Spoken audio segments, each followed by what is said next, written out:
Rewritten script, same length, same format. Her name blinked across my screen at 11:03 p.m. Maya. No hello, no explanation. Just a directive wrapped in false politeness. You will attend Ryan's wedding. Smile. Be cordial. Keep up appearances. The kind of message that reeks of manipulation dressed as manners. The kind that assumes you're still under their thumb. 3 weeks. That's how long it had been since. I filed the papers. No announcement, no warning. Just a silent execution. She hadn't even noticed. Not the change in my tone. Not the unsigned joint account form. Not the encrypted email chain between me and my attorney. But this? Her brother's wedding? That hit her radar. Not the dying marriage. Not the cold bed. Not the broken trust. Just the stain it might leave on her flawless public persona. Show up, or forget the next transpo. That was her follow-up. As if I was still some dependent. As if 15 years of playing dumb and letting her believe I needed her wealth hadn't been enough of a con. I stayed at the message, then typed, I outearn your entire family combined. Send. She didn't reply, but her silence wasn't an ending. It was an ignition. You don't survive someone like Maya without learning to live beneath the mask. Flawless skin, red-bottomed heels, photo ops at charity balls. But behind closed doors, ice for affection, strategy for love. She didn't marry me for who I was. She married me for what I might become. And I married her to gain access, to play a longer game. No lies, just assumptions she never questioned. Until things shifted. A whisper at a cocktail party. A message on a phone left face up. A text from C. You were electric tonight. I already miss you. I didn't react. Not yet.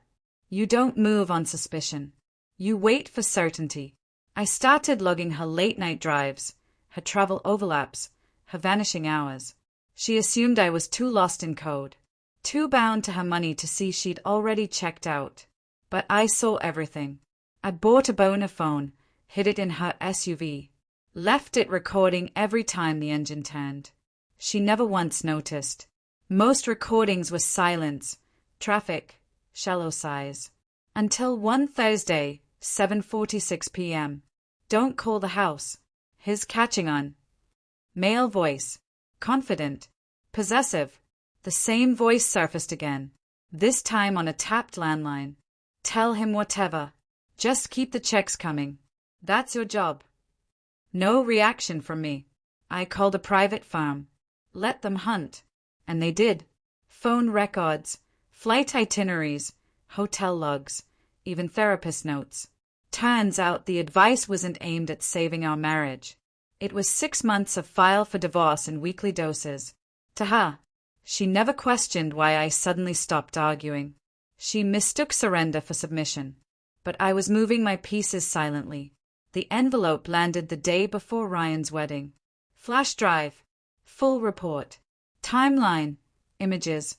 Conversations. Receipts. Precise enough to end careers.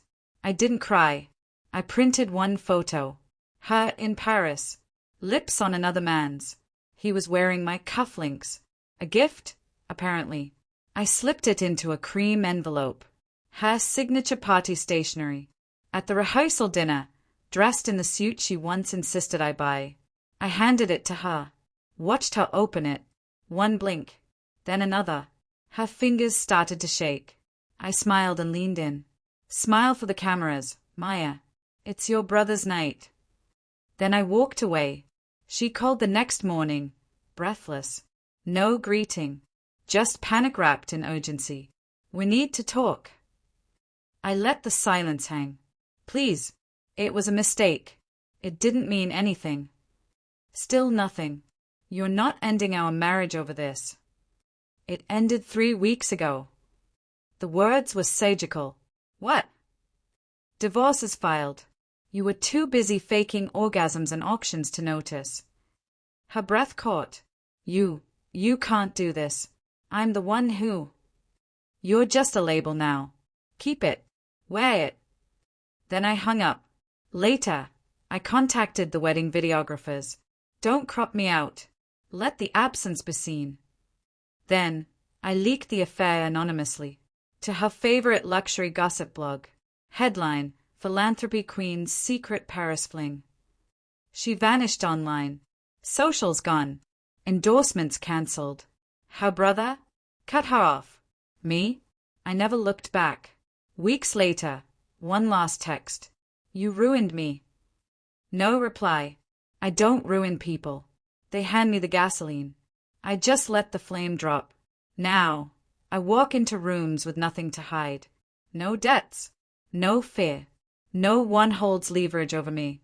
Especially not someone who mistook my silence for obedience. Final line. She thought I needed her fortune. She was just the first return on my real investment.